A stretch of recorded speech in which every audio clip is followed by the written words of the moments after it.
السلام علیکم، میں آپ کی ہوسٹ ارا مومل اور آپ دیکھ رہے ہیں انسائیڈ بلاگز۔ کیا آپ نے کبھی سوچا ہے کہ ہمارے ملک میں احتجاج کا کلچر ہمیں ترقی کی راہ پر گامزن کر رہا ہے یا ہمیں پستی کی طرف دھکیل رہا ہے؟ ہم ایک جمہوری قوم ہیں اور اپنی آواز بلند کرنا ہمارا حق ہے، لیکن کیا یہ حق اس وقت معنی رکھتا ہے جب ہماری ہی آواز دوسروں کی زندگی کو مشکل بنا دے؟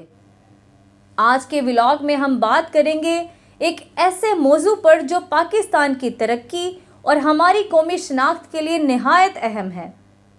پرامن احتجاج کے لیے قومی پالیسی کی ضرورت ہے، جس کا اطلاق بلا تفریق تمام سیاسی جماعتوں اور مذہبی گروہوں پر لاگو ہونا چاہیے۔ پاکستان جیسے ملک میں جہاں جمہوریت پنپ رہی ہے، احتجاج ایک اہم ذریعہ ہے اپنے حقوق کے لیے آواز بلند کرنے کا، لیکن افسوس کی بات یہ ہے کہ اکثر اوقات یہ احتجاج شاہراہیں بلاک کر دیتے ہیں۔ ٹریفک جام کی وجہ سے لوگ گھنٹوں پھنسے رہتے ہیں، ایمبولینس اور ایمرجنسی سروسز متاثر ہوتی ہیں، کاروبار بند ہو جاتے ہیں، نجی اور سرکاری املاک کی توڑ پھوڑ اور معیشت کو بھاری نقصان پہنچتا ہے۔ دوستو، یہ مناظر ہمیں مجبور کرتے ہیں کہ ہم سوال کریں، کیا احتجاج کے ذریعے اپنے مطالبات منوانا دوسروں کے حقوق کو پامال کرنے کی قیمت پر جائز ہے؟ اگر ہم دنیا کی ترقی یافتہ قوموں کو دیکھیں تو ہمیں ایک بات سمجھ آتی ہے کہ مہذب قومیں احتجاج بھی کرتی ہیں، لیکن ایک نظم و ضبط کے ساتھ۔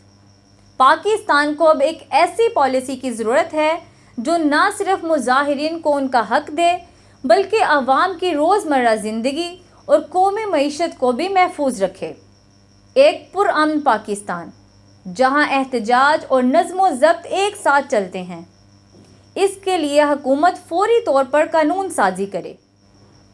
انسائیڈ بلاگز کی نظر میں بڑے شہروں میں احتجاج کے لیے صرف مخصوص مقامات کا تعین کیا جائے۔ یہ مقامات کھلے، محفوظ اور بنیادی سہولیات سے آراستہ ہوں، مظاہرین یہاں آزادی سے اپنی بات کر سکیں اور شہری معمولات زندگی کو جاری رکھ سکیں۔ دنیا میں کئی ممالک کی مثال دی جا سکتی ہے جنہوں نے احتجاج کے لیے پوائنٹس فکس کیے ہوئے ہیں۔ احتجاج کرنے سے پہلے مظاہرین کو مقامی حکام سے اجازت لینا لازمی ہونا چاہیے۔ وہ احتجاج کی نوعیت، وقت اور مقام کی تفصیلات فراہم کریں اور یقین دہانی کرائیں کہ احتجاج پرامن رہے گا اور قانون کا احترام کیا جائے گا، اور وائلیشن کی صورت میں درخواست دہندہ کو ہی قانونی طور پر سزا دی جائے۔ عوامی املاک کو نقصان پہنچانے والوں کے خلاف سخت کارروائی ہو۔ اگر مظاہروں کے دوران تشدد اور توڑ پھوڑ کی جائے تو ذمہ داروں کو سخت سزائیں دی جائیں۔ مثال کے طور پر برطانیہ اور فرانس نے حال ہی میں مظاہرین کو سخت سزائیں اور بھاری جرمانے عائد کیے ہیں۔ سب سے اہم بات یہ ہے کہ احتجاج کے لیے مختص مقامات سے باہر جانے یا عوامی نظام زندگی میں خلل ڈالنے کی صورت میں قانون نافذ کرنے والے اداروں کو مکمل اختیارات حاصل ہوں۔ اگر مظاہرین مقررہ حد پار کریں تو قانون نافذ کرنے والے ادارے فوری طور پر طاقت استعمال کر سکیں، چاہے وہ لاٹھی چارج ہو یا آنسو گیس۔ اگر مظاہرین مسلح ہوں یا عوام کی جان و مال کے لیے خطرہ پیدا کریں تو سیکیورٹی فورسز کو فائرنگ کرنے اور یہاں تک کہ ملوث افراد کو شوٹ کرنے کا بھی اختیار دیا جائے۔ مثال کے طور پر سنگاپور، چین، سعودی عرب، ایران اور روس جیسے ممالک میں عوامی نظم و ضبط کی خلاف ورزی پر فورسز کو سخت کارروائی کا اختیار حاصل ہے، جس سے نظم و ضبط برقرار رہتا ہے۔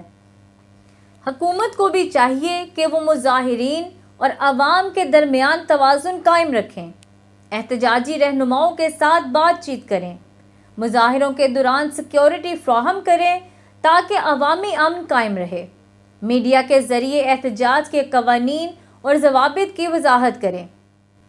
مظاہرین کے لیے لازم ہو کہ احتجاج کے بعد مقام کو صاف رکھیں۔ اگر احتجاج کے بعد جگہ گندی چھوڑی جائے تو انوائرمنٹ پروٹیکشن کے قوانین نافذ کیے جائیں اور بھاری جرمانہ عائد کیا جائے۔ آخری لیکن سب سے اہم قدم عوام کو یہ سمجھایا جائے کہ احتجاج ایک ذمہ داری ہے، نہ کہ ہنگامہ آرائی کا ذریعہ۔